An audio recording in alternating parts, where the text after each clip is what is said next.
Hello friends, નમસ્કાર. આજે આપણે ધોરણ 9 વિષય સામાજિક વિજ્ઞાન પ્રકરણ 18 વન્યજીવન એમાં વન્યજીવો અને સંરક્ષણની જરૂરિયાતનો અભ્યાસ કરીશું. આપણે જોઈએ વન્યજીવો અને તેમના સંરક્ષણની જરૂરિયાત. તો મિત્રો, આપણે ભૂતકાળ તરફ નજર દોડાવતા સ્પષ્ટ જણાય છે કે છેલ્લા થોડા દાયકાઓથી વન્યજીવોના અસ્તિત્વ પર મોટું જોખમ ટોળાઈ રહ્યું છે.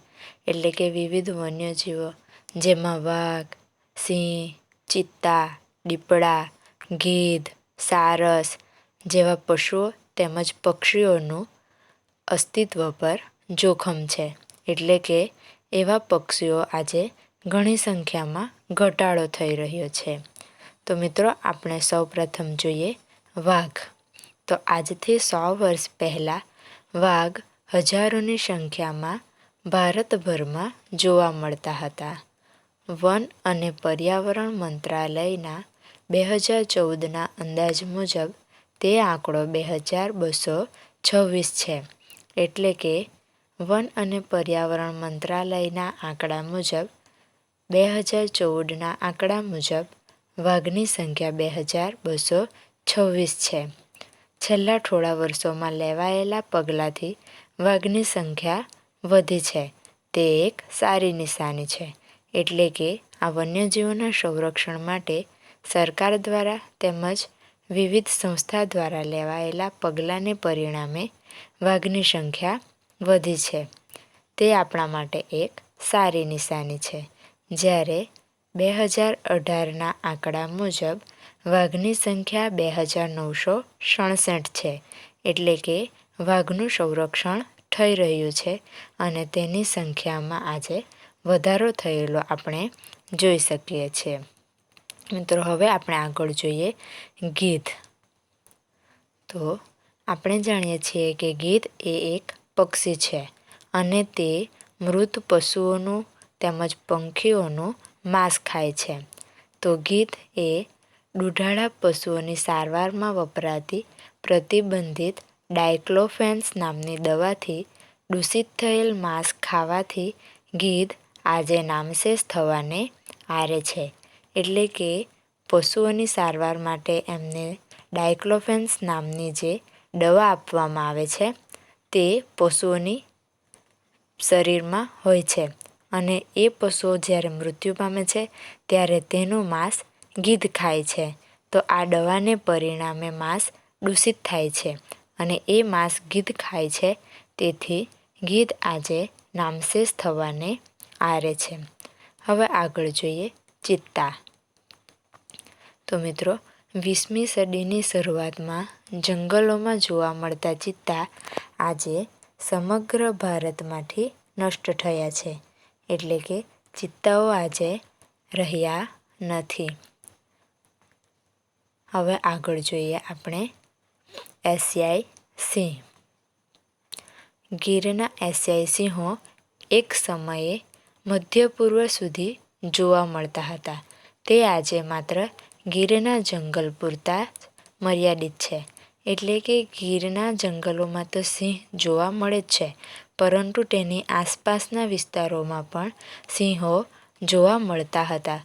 પરંતુ આ સિંહોની સંખ્યામાં એટલો ઘટાડો થયો છે કે સિંહો માત્ર આજે ગીરના જંગલોમાં જ જોવા મળે છે. સંરક્ષણના સમયસરના પગલાં લેવાથી તેનું સંવર્ધન થતાં 2015ની ગણતરી મુજબ સિંહોની સંખ્યા 523 છે. એટલે કે સંરક્ષણ માટે વન્યજીવોના સંરક્ષણ માટે જે પગલાં લેવામાં આવે છે તેને પરિણામે 2015ની ગણતરી મુજબ સિંહોની સંખ્યા 523 છે. જ્યારે 2020ના આંકડા મુજબ સિંહોની સંખ્યા 674 છે. એટલે કે સરકાર દ્વારા વન્યજીવોના શિકાર પર પ્રતિબંધ લાદવામાં આવે છે. તેને પરિણામે સિંહોની સંખ્યા તેમજ વિવિધ વન્યજીવોની સંખ્યામાં મહદઅંશે વધારો થતો આપણે જોઈ શકીએ છીએ. હવે આપણે જોઈએ સારસ પક્ષી. એક સમયે ગુજરાતમાં વધુ સંખ્યામાં જોવા મળતા સારસ પક્ષી, જેની સંખ્યા આજે ઘટી છે. વન્ય જીવસૃષ્ટિ છેવટે તો જીવસૃષ્ટિના એક અભિન્ન ભાગ જ ગણાય છે, પરંતુ કેટલાક વર્ષો દરમિયાન કેટલાક વન્યજીવોની સંખ્યામાં થતો ઘટાડો એ પર્યાવરણની ગુણવત્તાનો ઘટાડો સૂચવે છે. એ બાબત ચિંતાજનક છે, કારણ કે જેવી રીતે પર્યાવરણમાં અસમતુલા સર્જાય તેમ વન્યજીવોના સંરક્ષણ પર પ્રશ્નાર્થ ચિહ્ન ઊભું થાય છે. એટલે કે તેમના રક્ષણ પર પણ એક વિચારનો પ્રશ્ન ઉપસ્થિત થાય છે. આથી આપણે કહી શકીએ કે જેમ વન્યજીવોની સંખ્યામાં ઘટાડો થાય છે તેમ પર્યાવરણમાં ઘટાડો થયો છે એવું આપણે સમજી શકીએ. હવે આગળ જોઈએ ગરુડ. ગુજરાતના પર્વતીય વન વિસ્તારોનું મૂળ રહેવાસી શ્યામ ગરુડ આજે ક્વચિત જ જોવા મળે છે. એટલે કે ગરુડ આપણને આજે આમ તેમ ફરતા જોવા મળતા નથી. કોઈક વિસ્તારમાં જ આપણને ભાગ્યે જ આ શ્યામ ગરુડ જોવા મળે છે. ત્યારબાદ છે ચિલોતરો. સાબરકાંઠા જિલ્લાના વિજયનગર તાલુકાના પર્વતીય જંગલ વિસ્તારમાં સહજ જોવા મળતો ચિલોતરો આજે ભાગ્યે જ જોવા મળે છે. એટલે કે ભાગ્યે જ આપણને નજરે પડે છે. તો મિત્રો, માનવીની અસીમિત લાલચ અને પ્રગતિની દોડમાં પર્યાવરણના અસંતુલનથી અનેક માઠા પરિણામોનો સામનો કરવાનો આવે તે સ્વાભાવિક છે. કારણ કે આપણે જોઈએ તો ઠેર ઠેર આજે વૃક્ષોનું છેદન થઈ રહ્યું છે, જંગલો નાશ થતા રહ્યા છે, તેમજ માનવીની પ્રગતિ એટલે કે માનવી પોતાની પ્રગતિ માટે, પોતાના સ્વાર્થ માટે, ઉદ્યોગ ધંધાને વિકસાવવા માટે, સડકોનું નિર્માણ કાર્ય કરવા માટે, વિવિધ બાંધકામો કરવા માટે જંગલોનો નાશ કરે છે. તેને પરિણામે પર્યાવરણમાં અસંતુલન સર્જાય છે અને તેને પરિણામે આપણે અનેક માઠા પરિણામોનો સામનો કરવો પડે છે. એ સ્વાભાવિક બાબત છે, પરંતુ હજુ સમય છે.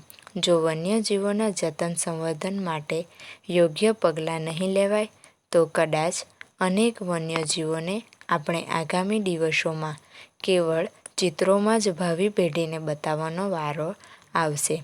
આજે આપણે વિવિધ અભયારણ્યોમાં વિવિધ વન્યજીવોને જોઈ શકીએ છીએ, પરંતુ જો આ વન્યજીવોના જતન તેમજ તેમના સંરક્ષણ અને સંવર્ધન માટે જો કાળજી રાખવામાં ન આવે, તેમજ તેમના જતન અને સંવર્ધન માટે યોગ્ય પગલાં લેવામાં ન આવે, તેમજ વિવિધ પગલાંનો કડક અમલ કરવામાં ન આવે તો આ વન્યજીવો આવતી પેઢીને માત્ર ચિત્રોમાં જ જોવા મળશે. તો મિત્રો, આજે આપણે વન્યજીવો અને તેમના સંરક્ષણની જરૂરિયાતનો અભ્યાસ કર્યો. હવે આગળના ભાગમાં આપણે ભારતના અગત્યના રાષ્ટ્રીય ઉદ્યાનો અને અભયારણ્યો તેમજ વન્યજીવન પરના જોખમોનો અભ્યાસ કરીશું. Thank you friends.